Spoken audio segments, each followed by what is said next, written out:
अब नाज़रीन, इमरान खान के बड़े जलसों का राज ही शायद ये है कि जितना प्यार उनको आवाम से मिलता है वही प्यार आवाम से करते हैं, और यही वजह है कि इमरान खान आवाम में रिकॉर्ड तोड़ मकबूलियत हासिल कर चुके हैं। सब्सक्राइब करें और बेल दबाएं ताकि कोई खबर रह न जाए।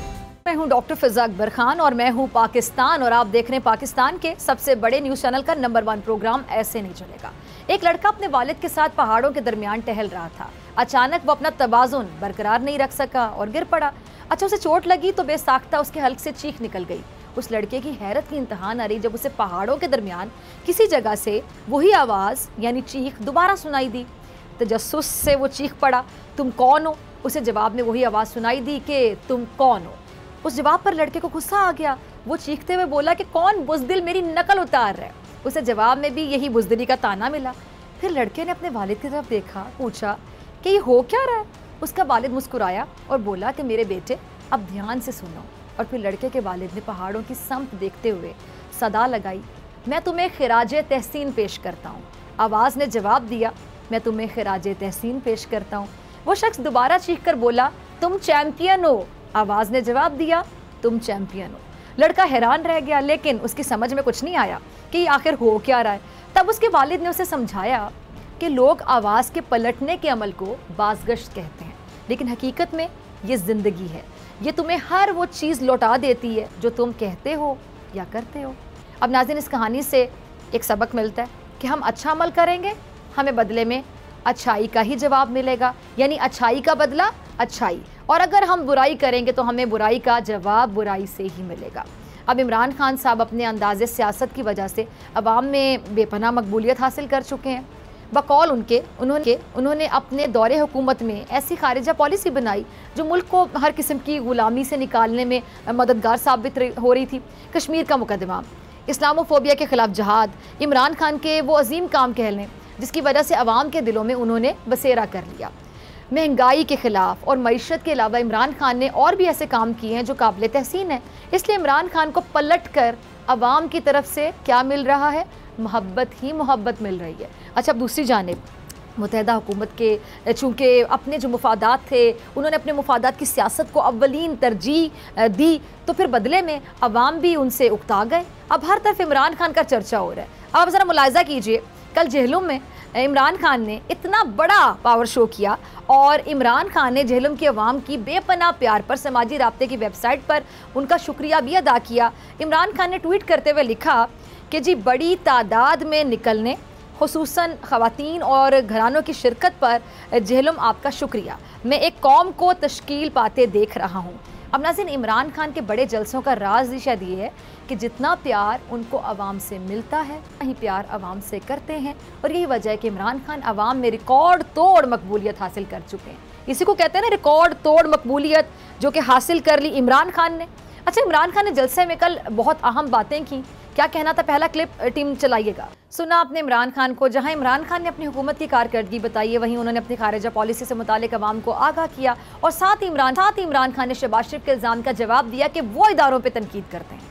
इमरान खान ने अपने गुज़श्ता बयान की वजाहत करते हुए कहा कि मीर जाफ़र वो शख्स था जिसने सिराजुद्दौला से गद्दारी की तो अंग्रेज़ों ने उसे इक़्तिदार में बिठाया। शहबाज शरीफ को मुखातिब करते हुए इमरान खान का कहना था कि तुम मीर जाफ़र हो, तुम्हें बैरूनी साजिश के तहत मुल्क पर मुसल्लत किया गया।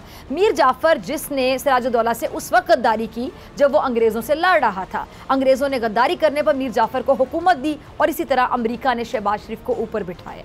अच्छा, इमरान खान ने नवाज़ शरीफ और मरीम नवाज़ को भी आड़े हाथों लिया। कहा कि जी, नवाज़ शरीफ और उसकी बेटी फ़ौज को गालियाँ देती है और शहबाज शरीफ जूते पॉलिश करता है। उन्होंने एक पार्टनरशिप और कॉम्बिनेशन बनाया हुआ है कि बड़ा भाई फ़ौज को गाली देता है, छोटा भाई जूते पॉलिश करता है। शहबाज शरीफ कहते हैं कि मैंने फ़ौज के ख़िलाफ़ बात की, इनको शर्म करनी चाहिए। मेरा जीना और मरना पाकिस्तान में है, मैं बाहर जाना भी नहीं चाहता। हुकूमत मेरा नाम ECL पर डाले।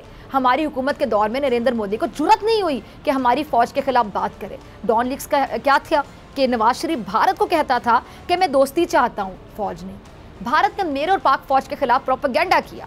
पाकिस्तान की फ़ौज और तहरीक इंसाफ मुल्क को इकट्ठा रख रहे हैं। इमरान खान और पाक फ़ौज के होते हुए मुल्क नहीं टूटेगा। अब इमरान खान ने वाज़े कर दिया कि वो किसी सूरत कौमी सलामती के इदारों को टारगेट नहीं कर रहे और ना ही वो कभी ऐसा करेंगे।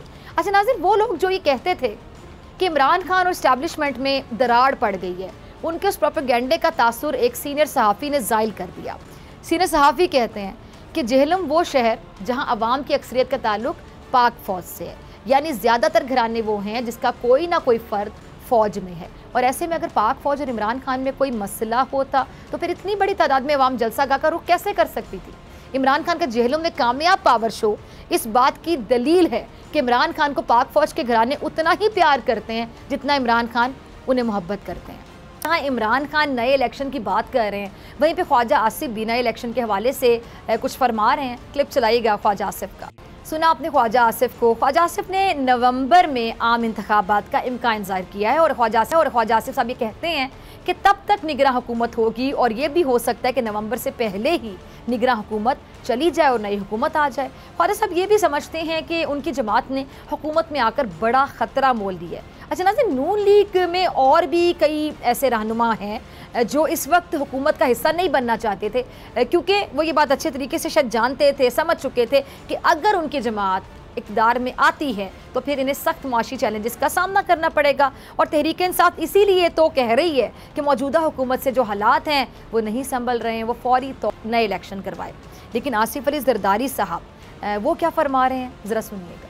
सुना आपने जरदारी साहब को। जरदारी साहब कहते हैं कि हमने कब कहा है कि हम इलेक्शन से डरते हैं, लेकिन इलेक्शन से पहले हमें इलेक्टोरल रिफॉर्म्स और नैब रिफॉर्म्स करने हैं। हमारे गेम प्लान में इंतखाबी इस्लाहात और नैब रिफॉर्म्स शामिल हैं। इमरान खान पहले इलेक्शन करवा के क्या कर लेगा, पहले क्या कारकर्दगी दिखाई है जो वो अब इक़्तिदार में आकर दिखाएंगे। हमने हुकूमत बना ली है और वो चाहते हैं कि इलेक्शन हो। मियाँ साहब से मुशावरत की है, आज जो बात कर रहा हूँ मियाँ साहब की मंजूरी से ही कर रहा हूँ। अच्छा, जरदारी साहब ने मईशत के हवाले से एक बात ये भी की कि जब तक IMF का प्रोग्राम नहीं आ जाता हमें मुश्किल का सामना करना पड़ेगा। अच्छा, जरदारी साहब हुकूमत में हैं और इसलिए उनको कई मुश्किल चैलेंजेस से निमटना है। मौजूदा हुकूमत को भी IMF के अलावा कोई और ऑप्शन नज़र नहीं आ रही है जो मईशत को मुस्तहकम कर सके, यानी फ़िलहाल IMF के चुंगल से निकलना नामुमकिन नज़र आ रहा है। लेकिन मुत्तहदा हुकूमत का फ़र्ज़ है कि वो मईशत की बेहतरी के लिए काम करे, क्योंकि हुकूमत ने अवाम से बेहतर मईशत का वादा किया था। लेकिन वाकिफ़ान हाल क्या कहते हैं कि इस वक्त हुकूमत बुरे तरीके से फंस चुकी है। हुकूमत के आगे खाई है, पीछे कुआं है, यानी ये वाली मिसाल यहाँ पे फिट बैठती है। अगर हुकूमत मुश्किल फ़ैसले करती है, यानी ऐसे फ़ैसले जो गैर मकबूल होते हैं, तो इससे अवाम ने हुकूमत के ख़िलाफ़ यकीनी तौर पर शदीद रद्द-ए-अमल आएगा और इसलिए हुकूमत सख्त फ़ैसले करने से कतरा भी रही है। अब दूसरी जानिब अगर हुकूमत नए इलेक्शन की तरफ जाती है तो इमरान खान ने अपना बयानिया इतना मजबूत कर लिया है कि वो इंतखाबात में अपने हरीफों के लिए बहुत ज़्यादा मुश्किल क्रिएट कर सकते हैं। लेकिन अली ज़ैदी जरदारी साहब पर तनकीद नहीं कतरा रहे हैं। उन्होंने जरदारी साहब को खूब आड़े हाथों लिया, खुलकर तनकीद की। ज़रा सुनिएगा उन्हीं की ज़बान। सुना आपने अली ज़ैदी जरदारी साहब के बयान पर रद्द-ए-अमल देते हुए कह रहे हैं कि जी आप लोग फ़ौज पर तनकीद करने वाले होते कौन हैं। इंपोर्टेड हुकूमत मीर जाफ़र मीर सादिकों से भरी हुई है। इदारों को कमज़ोर नहीं बल्कि ताकतवर करने की ज़रूरत है।